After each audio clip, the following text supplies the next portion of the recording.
In hot water ang isang influencer dahil sa umano'y mapanirang post laban sa AirAsia. Legal action kasi ang restback ng airline. Yan ang agenda report ni Andrea Salve. Dumulog sa NBI ang AirAsia para ireklamo ang isang social media influencer matapos silang idawit sa kargamento nitong hindi naipadala ng third-party logistics company.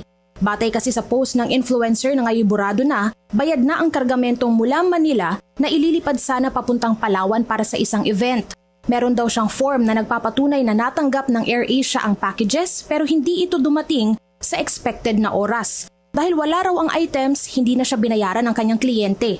Gate ng AirAsia, hindi sila ang may kasalanan sa nangyari. Sinubukan din nilang ipaliwanag ang sirkumstansya sa influencer pero hindi ito nagpatinag. Inako po mismo ng logistics company yung pagkukulang o pagkakamali. Pero ang binanatan niya po sa social media ay AirAsia. Imbis na itama yung mismong post, nag-repost pa siya, sa kanya po dinelete.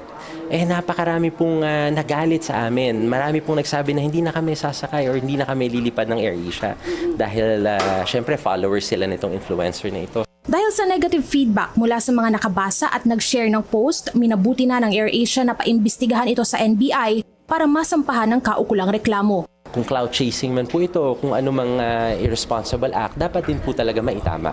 What we are trying to protect here is our reputation so that we will be considered na may goodwill kami when it comes to our business. Tiniyak naman ng NBI na gagawin nila ang makakaya hindi lang para sa kasong ito, kundi para masawata ang social media content creators na tahasang nangki-clickbait o nanggagamit ng mga tao at ahensya para lang pataasin ang kanilang online engagement. Para sa agenda, Andrea Salve, Billionaire News Channel.